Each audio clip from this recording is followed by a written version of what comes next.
Holding on to leads, for example, is one of them. Not panicking, not making mistakes where maybe you're losing a bit of concentration because you're tired, because there's this.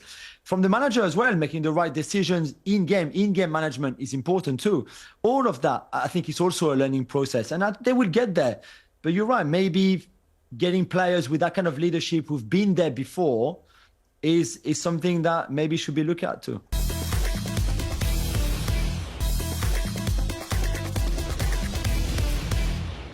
CJ, I mean, let's talk about Mikel Arteta now, because it will be going into his 6th season at Arsenal Football Club. He's won one FA Cup at his time here.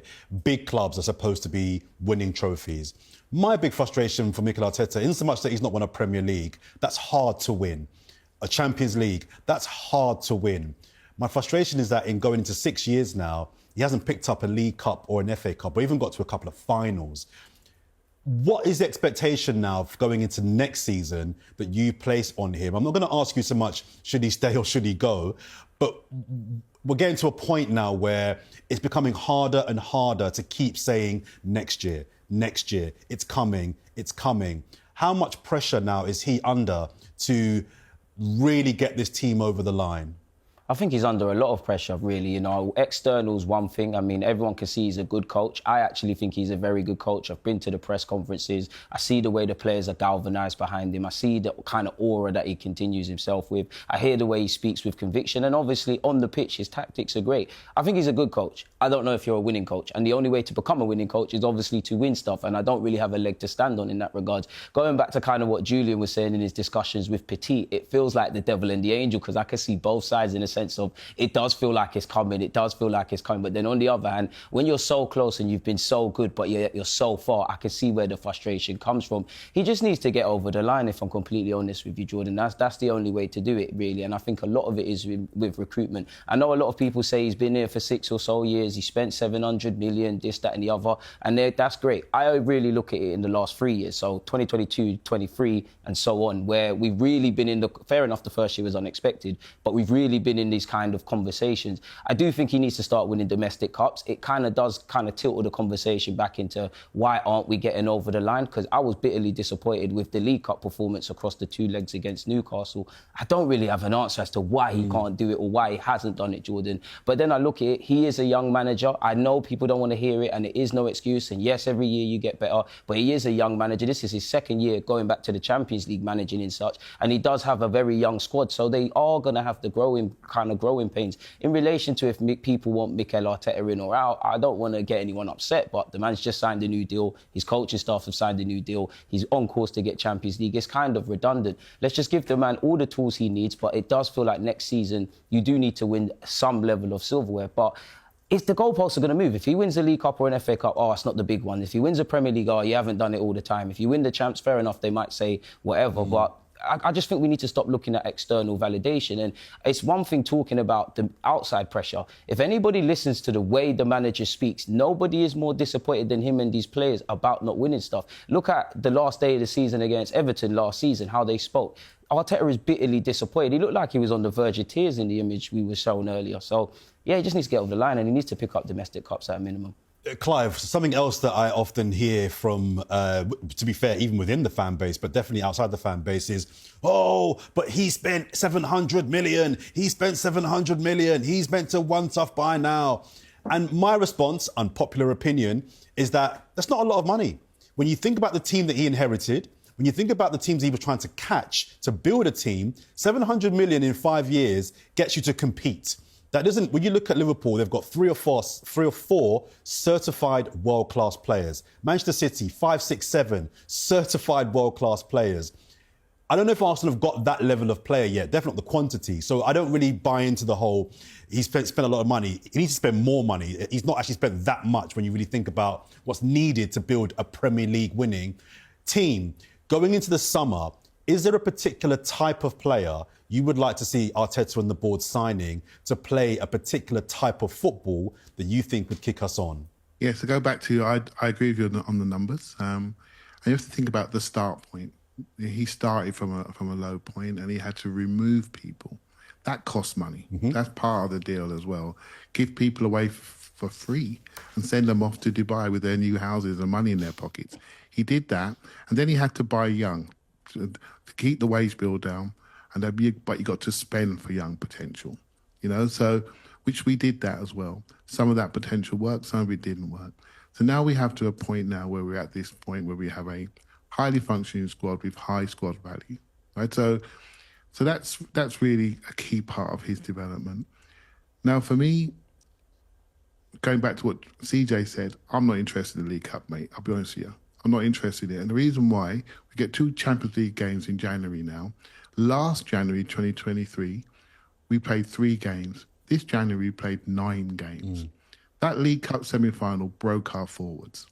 It really did. And I personally would want to win one of the 2 big ones, or the FA Cup. So that's where my head is. And no one's going to agree with me. So when I look at the group, I think we are a very strong passing team. We're very well coached, but do we have enough dynamism and individuality in the top end of the pitch? The ability to travel from zone to zone and make people adjust to what you're doing. Stardust. Yeah, people they adjust to Saka, don't they? They try to say to us, let your left side be us. They adjust to him. Then we need more people that teams have to adjust to. So either they have a very high technical trait or a physical trait that people have got to say, I can't afford to leave him one-on-one. So we need dynamic people that travel across the pitch or highly technical players in small spaces. And we have a lot of this, but we need more so we don't overplay the ones that we have. And that's important. And people do want 2 or 3, we haven't got the ability to have a dual trophy approach and attack with real confidence. We would go for league, drop out of the cups, or go for Champions League and lose 2-1 at home to Bournemouth 4 days earlier. We haven't got that ability yet to do both. So if that's our goal, we need to develop a squad to do both. And I do think dynamism, speed, and extra physicality top end of the pitch that forces people to think this is different. That's what I'm looking for. Gentlemen, in 30 seconds each, I'm going to ask you for 2 transfers that transform this team and get them over the line next season. Who are the 2 players that if you drop them into this team for next season, we get it done? Come on, we're on Islington High Road with the bus, with the trophy. You'll see me acting up, acting stupid, doing the most. I'll start with you, Julian. Two players Arsenal should be getting, need to get them over the line next season. But even if they're not too realistic financially, you mean? Like anybody? No, keep it realistic. Let's keep it relatively realistic, yeah. I think if Isak is realistic, if Alexander Isak is gettable, I think Arsenal should get him, really. If he's not, then I think Gyökeres or even a Benjamin Sesko might be worth a look. But Isak, for me, is the one, really. If again, you look at the forwards market and who Arsenal can get, I think he will tick all the boxes for me. And then I think Zubimendi is done, so it's different. But I would probably look at another midfielder to be in front of that back four, maybe somebody like a little bit younger or somebody a bit more creative, to go back to your point about Martin Odegaard. So just to give you another one, there's people I would love, but I would love Florian Wirtz at Arsenal, obviously. But again, that's not very realistic. So I would give you a young, upcoming French, super talented wonder kid in Magnus Akliouche from Monaco, because I think he would fit so well in this Arsenal team. Nice. Clive, not a French 30 seconds, an English 30 seconds. Sorry. Give me 2 names. You know me better than that, John. I know. I'm going to come to you last. You sit down, mate, get a coffee. No, I think apart from Donnarumma, I wouldn't mind having him at the moment. But I don't think he's available. I do like Benjamin Sesko, actually. I just like what it offers. But if someone said to me, we're going to go for the 26-year-old in Gyökeres because we want to do something right now, we haven't got time for a project, I could deal with that too, For me, I do think we're going to have creativity, a right-footed creator, because we've got a lot of lefty creators. So I like the kid at Leicester, funny enough, Kudus. I quite like him. I think we have time and room in the squad to develop that player on that side of the pitch. So I think that would be useful.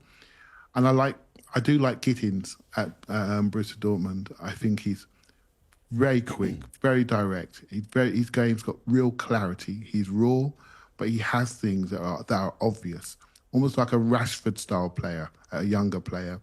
But he can shoot hard. I want people that affect the goal. We've got our Salah, but we haven't got our Mane. Yeah. Do you see what I mean?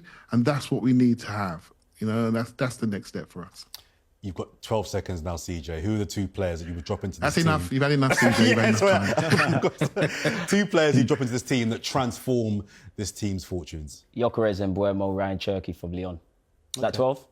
That was Yeah, under that's 12, good. so you've done I very like well. them. Thank you. Usain You've Bolt's played enough. ball. You've played I ball. like Well them. done. Thank you very You've much. done us all there. I like Mbuemo. I forgot that one. Oh, man. Listen, that's all we've got time for today on Inside News. Thank you very much to Julian, Clive, and CJ. We'll see you all next time.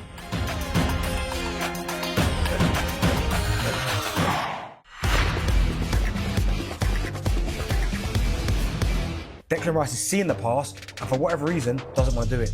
Into our basic job. I think it's been really, really poor, really bad.